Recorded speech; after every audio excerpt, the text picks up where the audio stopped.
Sí, lo de hoy es en 2 semanas. Vamos a ver. Compañero, muchas gracias, buenas tardes. En este momento nos acompaña la doctora Roxana Araujo, quien ella nos va a hacer un recuento de todo alrededor del COVID-19 que se ha manejado hasta el momento. Doctora, si nos puede detallar, para empezar, cuál es la condición actual de las personas que han dado positivo a esta enfermedad.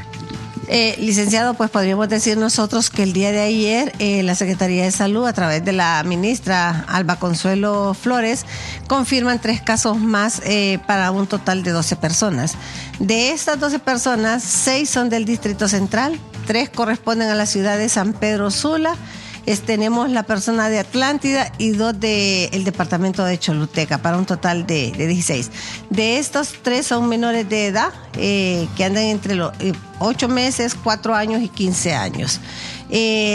Solo tenemos el conocimiento de la persona de origen asiática que fue trasladado el día de ayer del hospital privado al Instituto Hondureño de Seguridad Social en San Pedro Sula por encontrarse en un estado crítico, en un estado delicado de salud que ameritaba el ingreso a una unidad de cuidados intensivos. Sin embargo, el esfuerzo que se hace por parte de los médicos, el personal de enfermería en esa unidad es enorme para poder salvaguardar la vida de esta persona.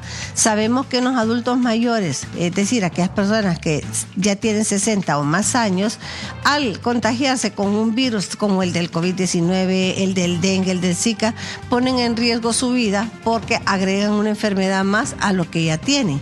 Entonces el estado de él es sumamente delicado.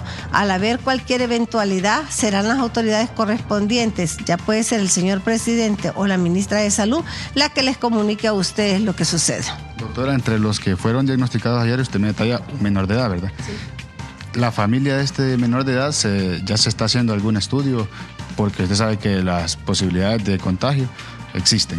Bueno, y nos dimos cuenta de que es un niño que son gemelos. Ellos ya vinieron con sintomatología de Estados Unidos y la mamá y el hermano también presentaron sintomatología y llegaron a esa zona sur del país a visitar a la abuela. Sin embargo, en las muestras que se tomaron, que se le tomó a la mamá, al niño, a los 2 niños, sale negativa la mamá y sale en negativo su hermano gemelo, solo él. Ellos en este momento están en otro municipio del país con las recomendaciones específicas del caso, del autoaislamiento, de no salir, sobre todo el niño que tiene 4 años. Eso es lo que le podríamos decir con respecto a los últimos casos que se confirman. Los otros 2 son contactos en San Pedro Sula del contacto que está en este momento en estado delicado. Doctora, y con relación a los de la familia de la colonia La Lincoln, ¿cómo siguen las investigaciones? Yo pude escuchar un mensaje el día de ayer en la tarde, porque el Hospital General San Felipe, o el Hospital de Especialidades, hace una llamada de forma rutinaria con el esposo y le dice en qué condición está la señora. La señora está estable, no ha presentado ninguna complicación, a pesar de tener preeclampsia por lo del embarazo. Sin embargo, hoy nos comprometimos con el esposo de ella para hacerle llegar 6 bolsas solidarias, porque no han podido salir, de mandarles un botellón de agua potable, y él solicitó además una recarga para el teléfono. Ya todo esto fue enviado a esa colonia y creo que a esta altura ya se le fueron entregados estos insumos. Doctora, un tema muy importante son los asilos de ancianos. Sí. ¿Se les ha dotado de insumos para prevención del COVID? Mire, a nivel nacional hay aproximadamente 33 asilos. De estos, el del Hospital San Felipe es el único asilo nacional. Al ser una dependencia de San Felipe tiene la responsabilidad de dotar de insumos para esto. Sin embargo, recuerde que hay otras instituciones que han venido a pasar visita para ver qué necesidades hay.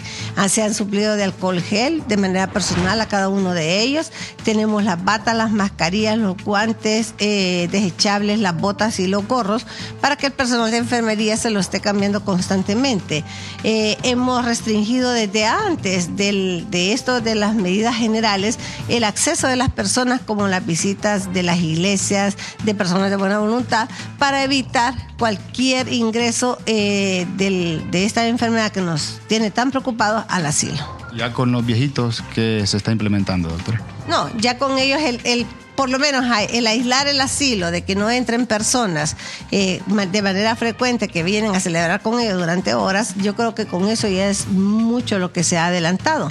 El resto de asilos está haciendo lo posible por también transmitir este mensaje a la población, de que entiendan que estamos en un momento difícil, que si bien es cierto que se necesitan donaciones, en este momento es de proteger a estas personas. A ver, doctora, en su conocimiento en relación a todo esto del contagio, sabemos que hoy se ha otorgado permiso a la población para que salga a hacer compras de materiales básicos, comida básica. ¿Cuál es la posibilidad, doctora, de que puedan haber muchos mayor contagios en este tipo de acciones, de actividades que se está sosteniendo alrededor de una gran masa de personas? Entonces, ¿cuál es la posibilidad de que puedan surgir mayor contagios en estas actividades? Mire, lo que se sube a las redes, hay una cantidad de información que es negativa y es falsa. Hay otra información que es muy ilustrativa, que es científica y que es verdadera. Con esto de que hoy era el día D, por decirlo así, que el día que iba a haber mayor contaminación, que iba a haber no contaminación, sino que mayor riesgo de contagio por el COVID-19, no, ¿en base a qué? En base a que tenemos a una persona que está en una condición de aislamiento, que ya tiene 14 días de estar hospitalizada y que hoy probablemente esa persona iba a ir a contagiar a todo el mundo. No, desde el punto de vista epidemiológico no tiene ningún sentido. Sin embargo, sabemos que la búsqueda activa que ha hecho la región metropolitana en los últimos días es sumamente importante. ¿Por qué? Porque ya no solo está recibiendo las personas que están con tos, pues con fiebre o con malestar general, sino que están yendo a la colonia a buscar todos esos contactos. No tenemos un número preciso. Sabíamos que al inicio se mencionaban 10 personas, sin embargo ahora pueden ser mucho más personas de contacto. Doctora, el Colegio de Abogados ha puesto a la disposición las instalaciones para poder utilizarlas como centros de atención temporal. ¿Cuál es la posibilidad de que estos puedan ser tomados en cuenta? Bueno, cualquier edificio que reúna las condiciones mínimas de albergar a una cierta cantidad de personas es bienvenido. Ya será el Colegio de Abogados que tenga que poner en contacto con la señora ministra para que lleguen a un acuerdo si esa institución, ese edificio es viable para esto. ¿Y qué puntos son los que se tienen que especificar? Uno, que tengan las condiciones mínimas para suplir las necesidades, es decir, las camas, agua potable para su aseo personal, los servicios sanitarios que estén en óptimas condiciones, la energía eléctrica. Esas son las necesidades que se deben de suplir. Doctora, en estudios quieren hacerle una consulta a mi compañero Alvin, pues él va a proseguir a hacerle una consulta a usted. No sé si... que ella como epidemióloga... Doctora, muy buen día, un gusto saludarle. Usted como experta pues en epidemias o pandemias en este caso, ¿cómo ve el desarrollo pues de estas acciones que ha tomado el gobierno, de esta cuarentena a nivel de toda la sociedad hondureña? ¿Cree que ha habido un resultado positivo o cree que va a ser necesario en alguna medida alargar este periodo, porque hay muchos sectores, especialmente la micro y pequeña empresa, que están sumamente preocupados por esta situación? Sí. Bueno, licenciado, discúlpeme porque las medidas es que no nos acerquemos tanto, ¿verdad? Sino que a 1 metro por lo menos de distancia, usted me va a disculpar. Sí, claro. Sin embargo, son medidas extremas que se han tenido que hacer. ¿Por qué? Por 2 razones. Una, porque la población el día lunes, a pesar de haber dado ya recomendaciones el Gobierno de la República y la Secretaría de Salud del autoaislamiento, parecía que estábamos en una feria. Es decir, las personas salieron de sus casas, se fueron a los centros comerciales, anduvieron en todas partes. Al ver esto, se tuvo que tomar esa medida más drástica. Sin embargo, miramos muy bien estas medidas porque son las mismas medidas que se han tomado en el resto de los países del mundo y que han hecho un poco de contención para que la expansión o la distribución del contagio por el COVID-19 pues no sea tan alta como la que estamos viendo ahora en España, como la que estamos viendo en Italia, que de repente las medidas se tomaron un poco después de lo que pudo haberse previsto. Sin embargo, el día de hoy era sumamente necesario hacer este alto. ¿Por qué? Como fue tan repentina esta medida, sabemos que hay personas que no tienen los recursos económicos suficientes como para abastecerse durante una semana con alimentos. Y era necesario darles un respiro y que estas personas fueran y compraran lo que necesitan para su alimentación. Que sabemos que hay muchos sectores que están trabajando en el control de la enfermedad, en la prevención, en la atención, como el sector de salud, y que médicos y enfermeras no tenían combustible para trasladarse a sus puntos de trabajo, también es importante. Que las personas tenían que ir a la banca porque no tenían dinero para comprar y que ahora recientemente los que trabajan pues se les había acreditado, entonces también. Lo que pasa es que no se llevan los protocolos que se recomiendan a través de los medios de comunicación. Es decir, el hecho de que yo esté a la par de él a más de un metro de distancia significa que yo ya estoy tomando una medida de prevención. Es decir, si nosotros estamos haciendo fila en el mercado, en el supermercado o en cualquier centro de abarrotería, pero yo tengo que estar a una distancia de 1 metro del que está conmigo adelante y de 1 metro del que está atrás. Segundo, las medidas de higiene personal al llegar a la casa son esenciales. Es decir, yo vengo de un centro de concentración y que me pude haber contaminado con cualquier cosa. El hecho de desinfectar la plantilla de los zapatos con agua y con cloro desde el inicio, antes de entrar a la casa, ya por ahí vamos bien. Si nos quitamos la ropa, la lavamos de forma inmediata y nos bañamos, si tenemos agua, ¿verdad? Nos bañamos, también es un proceso de desinfección. Si no tenemos agua, tenemos que, con un trapito, con una toalla húmeda y con jabón, limpiarnos aquellas áreas expuestas que la ropa no nos cubrió. Segundo, si tenemos dentro de esa mercadería que compramos botes plásticos de vidrio o cualquier otro recipiente enlatado que muchas personas lo pudieron tocar, también les tenemos que pasar ese pañito para desinfectarlo. Es decir, son medidas muy personales que debemos de adoptar. Consideramos que estos próximos 3 días nos van a dar el parámetro para ver cómo va a seguir reaccionando el gobierno en cuanto a la contención de disminuir los contactos de personas que ya han sido confirmadas y con otras pues que tuvieron contacto directo con estas.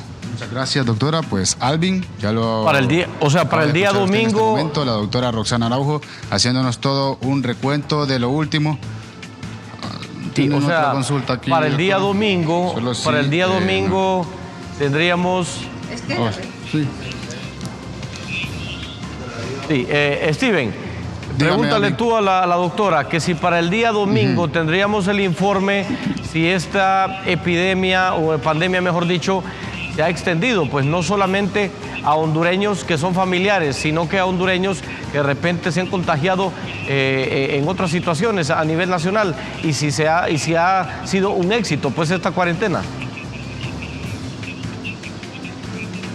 Doctora, preguntan en estudios si para el domingo tendríamos nosotros ya unos resultados si esta pandemia se ha extendido y si este tiempo de cuarentena ha sido un éxito o ha garantizado que los casos puedan disminuirse.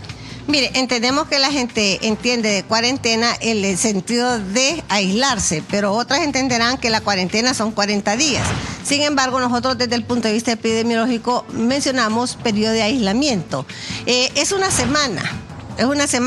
Yo creo que en estos próximos 3 días se va a ver qué cantidad de personas salen, pero no de este corte. O sea, de este corte, no, si yo tengo un contacto con usted de aquí a 14 días, yo tengo un periodo de incubación. Es decir, de aquí a 14 días es que yo puedo manifestar algún tipo de sintomatología si tuve contacto con usted. No va a ser en 3 días, sino que estos 3 días lo que le va a dar es lo que viene desde el contacto cero.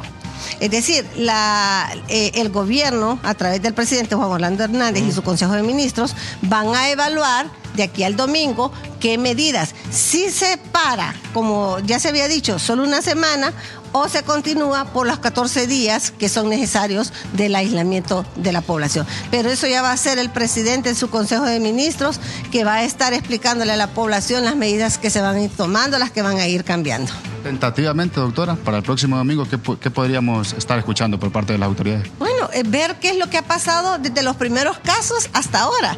De hoy no podríamos decir al domingo, porque el periodo de incubación no es tan rápido. Es decir, de hoy que salió la población a comprar, 4 días son muy cortos para decir que la gente va a tener manifestaciones clínicas de una enfermedad. Le agradecemos a la doctora Roxana Araujo con todo este detalles que nos brinda sobre el COVID-19 y toda la incidencia que ha generado y podría generar en la población en los próximos días. Compañero, si no tiene ninguna otra consulta, regreso con usted a Estudios Principales.